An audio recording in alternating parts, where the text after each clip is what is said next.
सबसे पहले मैं तुमसे 5 क्वेश्चन पूछूंगा और इनमें से एक का जवाब तो हर कोई दे देगा। अगर तुमने एक से ज्यादा का जवाब दिया तो तुम अलग हो। अगर भगवान सच में एग्जिस्ट करते हैं तो क्या उन्होंने ही हमारी दुनिया बनाई या किसी एडवांस सिविलाइजेशन ने, या फिर उन्होंने सिर्फ रूल्स लिखे और दुनिया अपने आप चल रही है एक सिमुलेशन के जैसे। और अगर दुनिया भगवान ने बनाई और गॉड सब कुछ कंट्रोल करता है तो फिर फ्री विल क्या है? हम डिसीजन ले रहे हैं या फिर हमें सिर्फ ऐसा लग रहा है कि हमारे डिसीजन है? और अगर ऐसा ना हो तो एक और पॉसिबिलिटी सोचो कि इतना परफेक्ट यूनिवर्स कैसे एग्जिस्ट कर सका है? फिजिक्स के रूल इतने एक्यूरेट कैसे हैं? टाइम, स्पेस, ग्रेविटी सब कुछ एक कोड, एक सिमुलेशन की तरह बिहेव क्यों करते हैं? क्या ये सब एक कोइंसिडेंस है या कोई एडवांस सिविलाइजेशन का गेम? अब एक अनकंफर्टेबल सवाल, क्या हम भी किसी गेम के कैरेक्टर जैसे हैं और जिस दुनिया को हम रियलिटी बोलते हैं क्या वो सिर्फ एक सिमुलेशन हो सकती है? और इस वीडियो के एंड तक तुम्हें रियलिटी से डर लगने लगेगा। और अगर हाँ सिमुलेशन एग्जिस्ट करता है तो फिर भगवान का रोल क्या है? मेरा सवाल एक है कि क्या हो भगवान और सिमुलेशन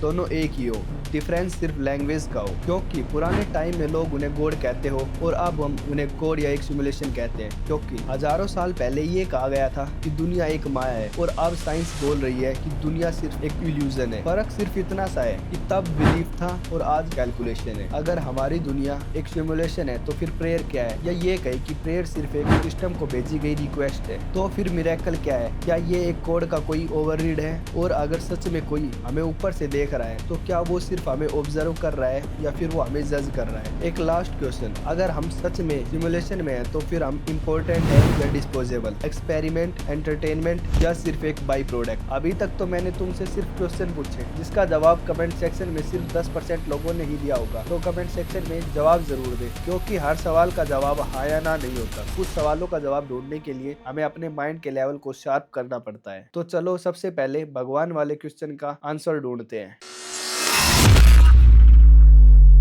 जब भी हम भगवान का नाम लेते हैं तो दिमाग में एक इमेज बन जाती है, कोई ऊपर बैठा है, कोई कुछ देख रहा है और हर चीज को कंट्रोल कर रहा है। पर हमसे पहली गलती यही हो जाती है कि हम भगवान को ह्यूमंस जैसा सोच लेते हैं। हम कहते हैं कि भगवान की मर्जी के बिना पत्ता भी नहीं हिलता। तो अगर भगवान सच में इतने पावरफुल है तो क्या उन्हें हर सेकंड इंटरफेयर करने की जरूरत पड़ेगी? क्योंकि पावर का मतलब सिंपल सा है, सिस्टम को क्रिएट करना, ना कि उसे खुद हाथ से रन करना। एक इंजीनियर का एग्जाम्पल लो, वो खुद रोड पर खड़ा होकर ट्रैफिक नहीं चलाता बल्कि वो रूल्स बनाता है। अब अगर कोई एक्सीडेंट हो जाए तो इसका मतलब ये नहीं कि इंजीनियर एग्जिस्ट नहीं करता, क्योंकि सिस्टम का चलना क्रिएटर के नॉन एग्जिस्टेंस का प्रूफ नहीं होता। और ऐसे ही गेम के अंदर जो कैरेक्टर है उसके लिए गेम ही पूरी रियलिटी है, और उस कैरेक्टर को क्रिएटर तभी दिखता है या दिखेगा जब क्रिएटर खुद चाहे। और इसका आंसर शायद ये हो सकता है कि भगवान हर सेकंड को रन नहीं करता, बल्कि उन्होंने एक परफेक्ट यूनिवर्स बनाया और अब सिस्टम खुद वर्क कर रहा है। आपका क्या मानना है कमेंट में बताओ। अब थोड़ा अनकंफर्टेबल जोन में कदम रखते हैं। मान लेते हैं कोई भगवान एग्जिस्ट नहीं करता, कोई क्रिएटर नहीं, कोई डिवाइन पावर नहीं, सिर्फ मैटर, एनर्जी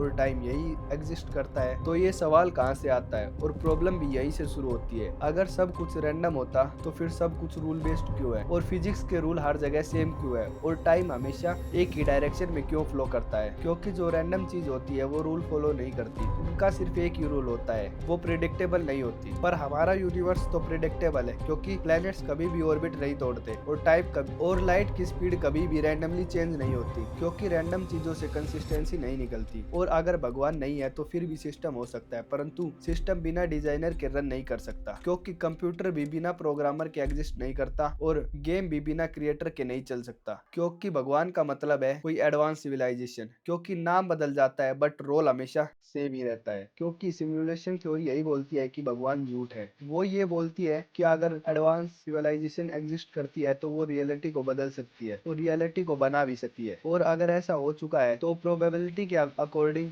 हम सिर्फ एक रियलिटी में नहीं हो सकते। और अगर भगवान एग्जिस्ट नहीं करते तो इसका मतलब ये नहीं है कि दुनिया मीनिंगलेस है, शायद इसका मतलब ये है कि दुनिया क्रिएटर का नाम कुछ और है और हम शायद गलत जगह गलत सवाल पूछ रहे हैं। सवाल ये नहीं है कि भगवान है या नहीं, सवाल ये है कि रियलिटी डिजाइन हुई या नहीं, या सिर्फ एक एक्सीडेंट है। क्या सच में हम किसी गेम के कैरेक्टर हैं? तो फिर रियलिटी का मतलब क्या है? एक एडवांस गेम को सोचो, उस कैरेक्टर कैरेक्टर के लिए उस गेम का मैप ही पूरी दुनिया है, क्योंकि उसको पता ही नहीं है कि मैप के बाहर भी एक दुनिया एग्जिस्ट करती है। उसके लिए वो वही दुनिया एक रियलिटी है। अब थोड़ा अपने बारे में सोचो, हमारी रियलिटी में भी एक लिमिट क्यों है? क्योंकि हम सिर्फ वही ऑब्जर्व कर सकते हैं जो हमारे सेंसिंग अलाउ कर सकते हैं, क्योंकि हम टाइम को सिर्फ एक डायरेक्शन में ही महसूस कर सकते हैं और हम स्पेस को तोड़कर नहीं देख सकते। बिल्कुल वैसे ही जैसे एक गेम के कैरेक्टर का व्यू लिमिटेड होता है। और एक बात, लिमिट होना फेक होने का प्रूफ नहीं होता, लिमिट होना डिजाइन होने का साइन होता है। और अगर हम एक सिमुलेशन में है तो क्या हम रोबोट्स हैं? और अगर हम रोबोट्स हैं तो फिर हमें डर, खुशी और तकलीफ क्यों महसूस होती है? शायद गेम के अंदर भी गेम के कैरेक्टर को दर्द रियल लगता है।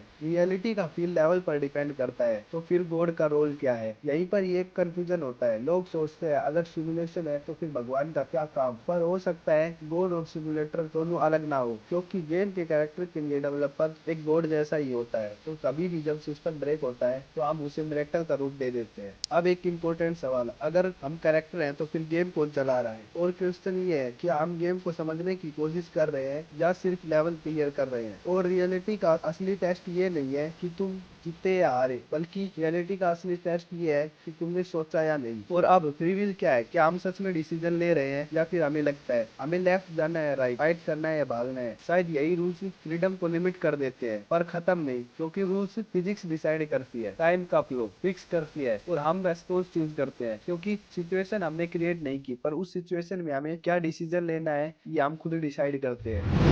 शायद कंप्लीट फ्रीडम नहीं होती, पर जीरो भी नहीं। फ्री विल हो या इल्यूजन, जब तक हम सोच सकते हैं, जब तक हम काम कर सकते हैं, हम एक कैरेक्टर नहीं है बल्कि हम एक प्लेयर है। अब बात करते हैं कमेंट की। कमेंट का कोर आर्गुमेंट था कि ह्यूमन ब्रेन लिमिटेड है और अगर एआई के लिए पॉसिबल होता तो वो हमें कब का खत्म कर चुके होते। लिमिट का मतलब ये नहीं है ये इम्पॉसिबल है। ह्यूमन ब्रेन लिमिटेड है, एकदम सही, पर इसे कॉपी नहीं किया जा सकता, ये सही नहीं है। कैलकुलेटर हमारे ब्रेन से ज्यादा स्मार्ट है, पर उसने ह्यूमंस को खत्म नहीं किया। सेकंड क्वेश्चन, एआई कभी गॉड क्यों नहीं बन पाया? क्योंकि इंटेलिजेंस का मतलब सिर्फ पावर नहीं होता। इंटेलिजेंस का मतलब गोल, फ्रीडम प्लस मोटिवेशन। क्योंकि एआई खुद अपने गोल्स डिसाइड नहीं कर सकता, पर ह्यूमंस अपने गोल्स को भी डिसाइड कर सकता है। और अगर सच में एआई इतना ज्यादा पावरफुल है तो हम जिंदा क्यों है? बहुत सारे लोग यहीं पर ही अटक जाते हैं। वो बोलते हैं अगर हम सच में सिमुलेशन में होते तो जो भी हमें चला रहा है वो हमें कब का खत्म कर चुका होता। ये बात सुनने में तो लॉजिकल लगती है, मिसअंडरस्टैंडिंग यहीं पर ही क्रिएट होती है। पावर का मतलब डिस्ट्रैक्शन नहीं होता, क्योंकि अगर ऐसा होता तो डॉक्टर के पास